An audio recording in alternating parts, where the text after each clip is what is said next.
ফাটা পড়া রোদে ৮০ কিলোমিটার সাইকেল চালিয়ে আসার পর আমার অবস্থা ঠিক ঘড়ির কাঁটা মতো ১২টা বেজে গিয়েছিল। আজকে থেকে আমার সাইকেল যাত্রা শুরু। হ্যাঁ, আপনি ঠিকই শুনেছেন, আজকে আমি সাইকেল নিয়ে ভারত ভ্রমণের জন্য বেরিয়ে পড়েছি। আজকে আমি খুব খুশি, কারণ ৮ মাস অপেক্ষার পর আজকে আবার নতুন করে কিছু অনুভব করতে চলেছি, সেটাও আবার সাইকেল নিয়ে। আজ আপনারা দেখতে চলেছেন আমার জীবনের সবচেয়ে চ্যালেঞ্জ এবং অ্যাডভেঞ্চার জার্নি, যেখানে থাকবে ব্যথা, বেদনা, চ্যালেঞ্জ, প্রেরণা, সংগ্রাম, সঙ্গে মজা, কিছু পাগলামিও। যেমন এটা, ভাগো ভাগো, পালাও পালাও। কারণ কালকে সারা রাত আমি ঝাড়পোকার কামড় খেয়েছি, এখানে আমি আর এক মুহূর্ত থাকতে চাই না।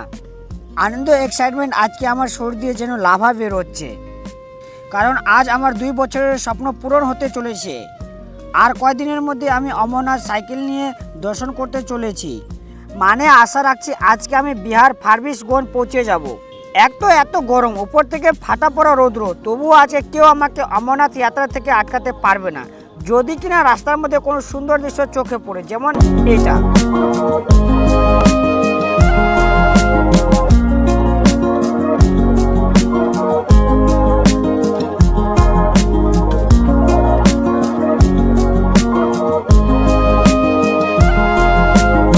এরই মাঝখানে ঘোড়া দেখে ভয় পেয়ে গেছিলাম, যদিও কিছু করেনি।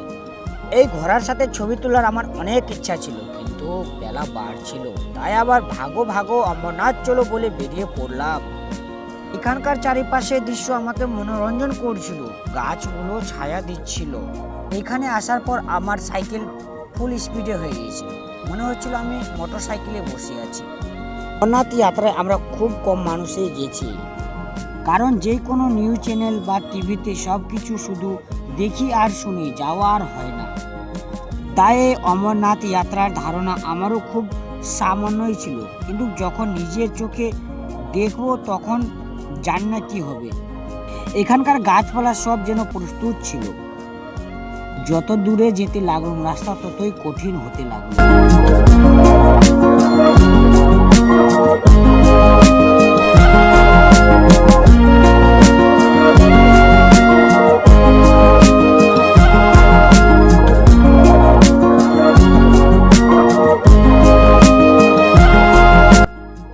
সূর্য আরো গরম এবং উজ্জ্বল হয়ে উঠল।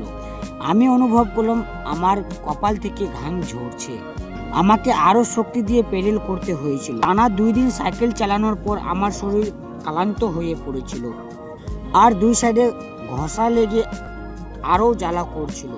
আমি রায়গঞ্জ থেকে অমরনাথ যাত্রা সম্পূর্ণ করতে চেয়েছি। হঠাৎ করে বৃষ্টি নেমে গেল। আমি রাস্তার মাঝখানে, ২ পাশে কেউ নেই, দূর দূরান্ত কেউ নেই।